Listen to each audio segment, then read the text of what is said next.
Bos Viko dan Combro mendatangi Garong di sekitaran pasar tempat Garong sering nongkrong. Dan teman-teman Garong. Garong adalah preman pasar bagi kucing-kucing di sekitar perkampungan itu. Ada apa kalian datang kemari? Saya tidak ada masalah dengan kelompok kalian, sambut Garong dengan merasa kaget atas kedatangan bos dan teman-temannya. Kami tidak mencari ribut. Kami hanya ingin menemukan keberadaan kucing kecil bernama Tita. Apa kalian melihat keberadaannya? Tanya bos tegas dan sangat serius pada kucing preman pasar itu. Kami tidak pernah melihat kucing kecil itu. Cari di tempat lain saja, jawab Garong cuek dan ketus sambil bertolak pinggang. Kami punya 1 kilo makanan ini untukmu. Kalau kau mau memberitahu kami keberadaan kucing kecil berwarna abu-abu dan garis-garis kecil putih dan hitam. Dan kucing itu sangat lucu, ucap bos sambil menyodorkan sekantong makanan kucing 1 kilogram. Nah, itu baru enak dengarnya. Sini makanannya, jawab Garong. Langsung ingin menyambar kantong yang masih di dalam genggaman bos itu. Tunggu dulu. Beri kami informasinya dulu, baru aku serahkan makanan yang nikmat ini, jawab bos singkat dan sangat jelas dan tegas. Siang tadi, Yoki melihat ada 2 orang bermotor menculik anak kucing berbulu abu-abu dan strip putih dan hitam. Seorang memasukkannya ke dalam karung goni. Setelah itu mereka pergi. Boleh saya minta makanannya sekarang? Kata Garong dengan pandangan mata tertuju pada 1 kilogram makanan yang dipegang oleh bos itu. Kemana mereka pergi? Apakah kalian tahu tempat tinggal mereka? Tanya bos. Teman Garong yang duduk di sampingnya membisikkan sesuatu kepada Garong. Oke, kami tahu di mana 2 orang itu tinggal. Dan kami akan mengantar kalian ke sana. Tapi, kami ingin ditambah 1 bungkus lagi makanan, ucap Garong dengan menunjukkan muka kelicikannya. Serakah sekali kau, Garong, serga Inem geram dan kesal pada ketua kucing preman pasar itu. Bos maju dan langsung meminta Inem untuk menahan emosinya. Baiklah, kami akan menambah 1 kilogram lagi setelah kami bisa menemukan keberadaan Tita. Bagaimana? Tanya bos tegas pada Garong. Setuju, jawab Garong dan langsung menyambar kantong plastik yang berisi makanan itu dari tangan bos.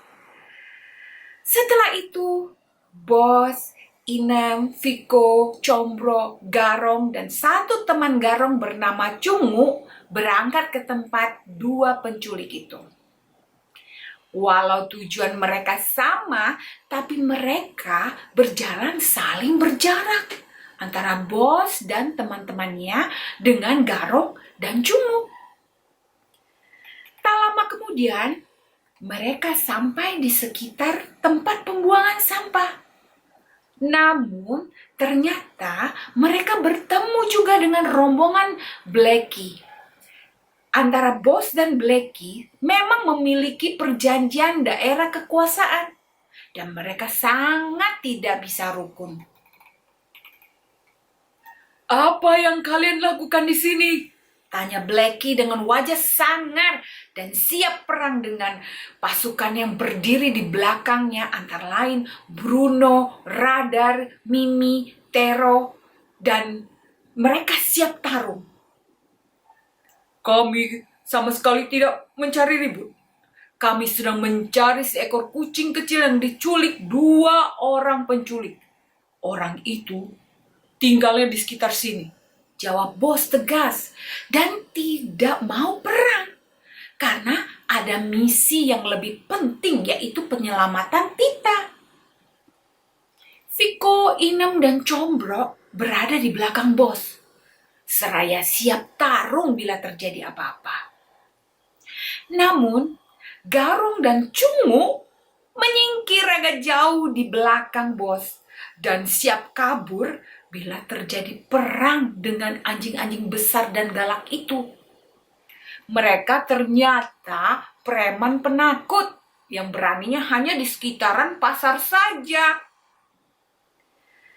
Blacky menjadi melembut, tidak menunjukkan sangar lagi. Begitu juga Mimi yang maju berdiri di sebelah Blacky. Ia langsung menunjukkan wajah sedih dan khawatir. Anak kami, Ciko dan Kiki, juga diculik oleh orang-orang itu. Kami sedang mencari keberadaan gubuk orang itu, ucap Mimi dengan pelan. Kalau begitu, kita bersama-sama saja di sana. Cumuk kebetulan tahu tempatnya. Ia pernah diculik, tapi dilepaskan lagi karena menurut Cumuk, ia jelek. Jadi tidak ada orang yang mau membelinya dan juga rakus makannya, yang membuat penculik kewalahan memberi Cumuk makan. Ya kan Cumuk? Ucap Inem mencoba mendekati Mimi dan turut merasa iba padanya. Cumuk mengkerutkan wajahnya. Ia merasa tersinggung dengan ucapan Inem tadi. Walau kenyataannya benar bahwa ia jelek dan rakus makannya, sehingga penculik mengusirnya. Mereka akhirnya bersama-sama menuju gubuk di balik gunungan sampah. Di sana tempat pembuangan sampah, jadi sampah-sampahnya seperti gunung tingginya. Tempat itu agak tersembunyi dan jejak di sana, di tempat itu agak sulit dilacak. Bahkan oleh anjing radar yang terkenal, yaitu anjing bloodhound yang terkenal jago melacak itu. Karena kesulitan, kenapa? Karena terlalu banyak sampah. Terlalu banyak bau-bauan dari sampah perumahan, sampah restoran, sampah pabrik, atau sampah dari tempat-tempat lainnya. Mereka kemudian tak lama kemudian sampai di depan pintu gubuk itu. Radar terlihat memutari gubuk itu dan seperti gelisah. Blacky, Bruno mendobrak kuat pintu sampai pintu itu terbuka. Namun mereka tidak menemukan apa-apa di sana. Kandang-kandang terlihat kosong. Semua kaget dan kecewa. Semua anjing-anjing mengendus-endus tempat itu. Mereka memang pernah berada di sini.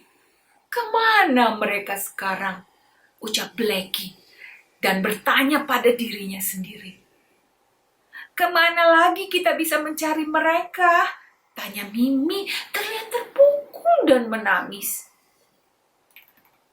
Aku pernah dibawa ke tempat penjualan hewan. Di tempatnya cukup jauh dari sini. Tapi aku ingat tempatnya karena sudah lebih dari 10 kali aku dibawa ke tempat itu. Dan aku tidak laku-laku. Ucap Cumuk dengan nada sedih dan juga ada juga nada senangnya karena berhasil lepas dari 2 penculik itu. Inem terdiam dan menahan senyum mendengar perkataan Cumuk tadi. Begitu juga Viko dan Combro karena tidak enak tersenyum saat Mimi dan Blacky sangat bersedih saat itu. Tanpa banyak pikir lagi, mereka langsung menuju tempat itu yang ditunjuk oleh Cumuk. Cumuk yang krempeng berjalan di depan di sebelah Blacky dan Mimi. Berhubung langkah anjing lebih panjang dan lebih cepat dari kucing, kadang kucing-kucing ketinggalan jalannya. Rombongan anjing berhenti, kemudian menunggu mereka supaya mendekat lagi ke jalannya, jadi bersama-sama akhirnya. Mereka beristirahat kemudian di bawah pohon beringin. Karena sudah cukup lama berjalan dan berlari, berjalan lagi, berlari, akhirnya mereka beristirahat sejenak. Tak jauh dari pohon itu ada parit yang airnya lumayan jernih. Mereka meminum air di sana. Blackie, Bruno, dan Radar pergi dengan berlari ke suatu tempat. Sedangkan yang lain istirahat santai di bawah pohon. Tak lama kemudian Blackie, Bruno, Radar kembali dengan membawa makanan yang entah dari mana mereka dapat. Mereka membagikan makanan itu untuk semua, tanpa terkecuali kucing-kucing juga. Terima kasih Blackie dan teman-teman atas makanannya, ucap bos sambil menunduk hormat. Kita semua mempunyai tujuan yang sama, untuk menemukan Ciko, Kiki, Tita. Kita harus kompak dan saling membantu, supaya kita berhasil. Terima kasih Cunguk atas bantuannya, ucap Blackie, tulus dan sangat bijaksana. Dengan senang hati teman, jawab Cunguk bangga. Setelah istirahat dan makan, mereka melanjutkan perjalanan menuju tempat penjualan hewan itu. Hampir setengah jam kemudian mereka sampai di tempat penjualan hewan itu. Di sana banyak hewan-hewan yang diperdagangkan, dari kelinci, kucing, monyet, sampai hewan-hewan buas seperti ular, anakan buaya, dan lainnya. Mereka berjalan bersama-sama. Seorang laki-laki melihat kehadiran mereka dan berkata, "Itu anjing-anjing bagus, Bloodhound, Helder, dan itu anjing kampung. Ada 2 itu anjing kampung itu." "Iya, tapi sudah tua-tua dan beringas pula. Mana berani aku menangkapnya," ucap temannya. Blackie dan rombongan memandang setiap sudut dengan pandangan tajam. Mereka mencari keberadaan Ciko, Kiki, dan Tita. Suasana di sana terlihat cukup ramai dan sangat berisik dengan suara-suara gonggongan anjing dan hewan-hewan lainnya. Hampir separuh pasar itu mereka lalui, tapi tidak menemukan keberadaan Ciko, Kiki, dan Tita. Namun, Cunguk melihat 2 orang penculik itu. Mereka berdua sedang tertawa-tawa sambil mengibas-ibaskan uang mereka. Di sebelah mobil pickup itu terlihat ada mobil pickup yang sedang mengancang-ancang untuk pergi. Di belakang mobil itu terdapat 2 kandang yang berisi kucing dan anjing-anjing kecil. Mereka menggonggong dan juga menjerit-jerit.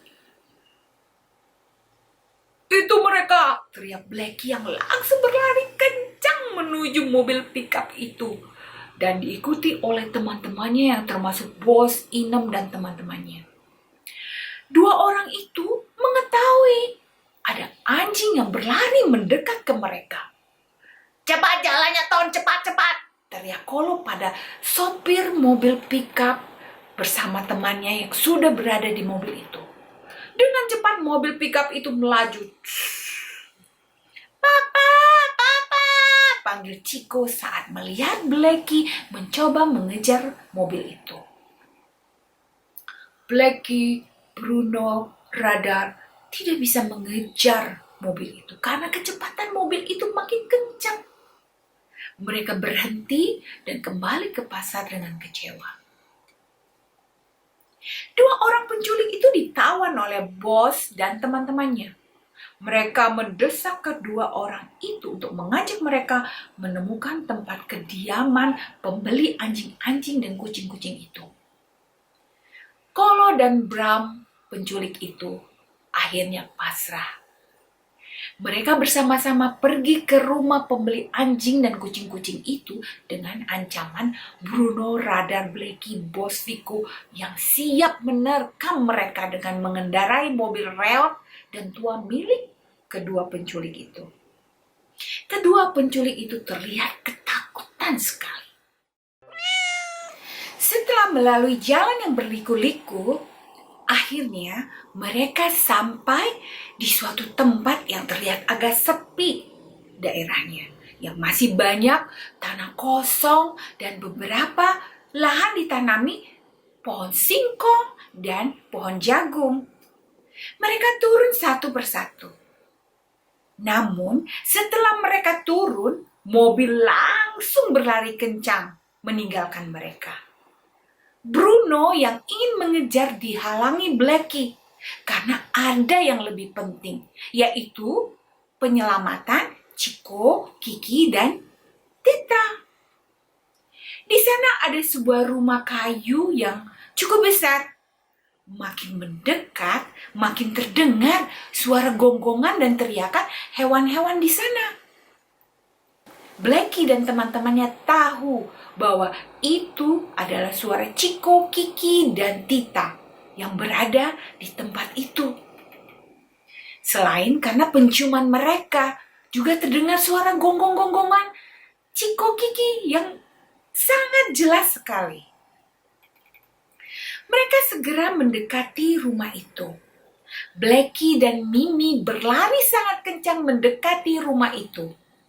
Namun, saat berada di jarak 2 meter dari rumah itu, mereka kena jebakan jaring yang dipasang oleh pemilik rumah itu. Garong dan Cumuk yang berada agak jauh dari rombongan aman terhindar dari jebakan.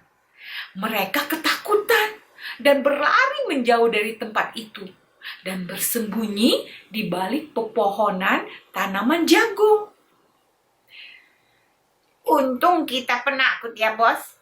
Kalau tidak, sudah masuk jaring itu kita. Hahaha. Ucap Cumuk senang sekali. Wih, siapa bilang aku penakut? Awas kau bilang orang-orang aku ini penakut ya. Apalagi sama teman-teman kita sesama preman pasar itu. Yang penakut itu kau. Tahu, bentak Garong dengan mata melotot kepada Cumuk. Baik, Bos. Tidak akan saya kasih tahu. Maksudnya, tidak akan saya bilang Bos penakut. Jawab Cumuk ketakutan dengan menunduk-menunduk kepalanya dan tidak berani lama-lama memandang wajah Garong yang dipanggilnya bos itu. Kemudian 3 orang keluar dari rumah kayu itu dan tertawa-tawa melihat tangkapan mereka yang masuk perangkap jaring-jaring itu. Namun mereka tidak tahu bahwa Viko dan bos yang memiliki kuku-kuku runcing tengah berusaha keras untuk memutus tali jaring-jaring itu. Bruno, Radar, dan Blackie telah siap untuk menyerang 2 orang itu yang memegang pentungan dan satu lagi sedang mendorong kandang besi besar. Viko dan bos berhasil memutus tali jaring. Jaring itu terbuka dan mereka berlarian keluar. Satu orang yang melihat kejadian itu langsung berlari masuk ke rumah. Sedangkan 2 orang yang memegang pentungan dikelilingin oleh Tero, Radar, Bos, Viko, dan Combro. Sedangkan Blackie, Mimi, Bruno, dan Inem masuk ke dalam rumah itu untuk menyelamatkan Chico, Kiki, dan Tita. Saat mereka masuk ke dalam, mereka melihat banyak sekali hewan-hewan yang berada di dalam kandang. Setiap kandang tertulis jenis hewan dan harga dari mereka. Inem melihat Tita berada di satu kandang yang berisi 11 kucing kecil. Ia langsung berusaha membuka kandang itu, namun kesulitan. Bruno langsung membantu dan membuka pintu kandang dengan kekuatannya. Semua kucing-kucing yang berada di kandang berhamburan keluar.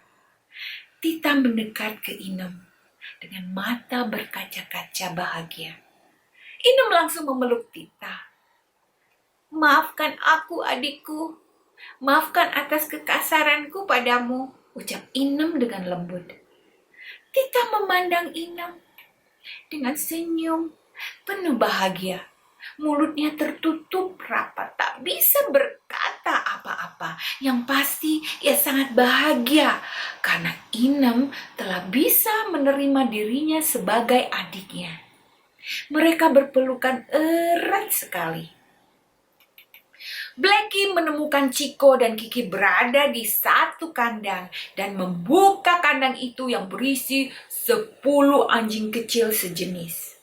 Mereka semua keluar. Hewan-hewan yang berada di kandang lain juga minta dibukakan dan dibebaskan. Mereka membuka semua kandang-kandang dan berhasil membebaskan banyak hewan yang dikurung untuk dijual. Namun, beberapa saat kemudian satu orang keluar dan menembakkan senapan ke udara dan meminta semua hewan diam dan masuk kembali ke kandang mereka. Tapi ada beberapa yang masih nekat berlari sampai akhirnya orang itu menembak kaki hewan itu, sehingga membuat hewan-hewan lain berhenti dan ketakutan melihatnya. Orang itu mengancam kembali untuk menembaki yang masih berani kabur. 3 orang itu tertawa dan langsung memaksa satu persatu hewan masuk kandang kembali. Semua ketakutan, apalagi mendengar suara tembakan yang ditembakkan ke udara. Dor, dor, dor. Seperti itu, seperti suaranya. Namun, tiba-tiba Cunguk lompat dari atas atap menyerang orang yang memegang senjata itu. Orang itu kaget dan langsung senjatanya di tangannya terlempar. Saat itu, Bos, Vico, Bruno, Blackie, dan lainnya bergerak menyerang ketiga orang itu. Mereka tersudut dan hasilnya mereka bisa dilumpuhkan. Semua bersorak bahagia dan mengeluh-elukan Cunguk.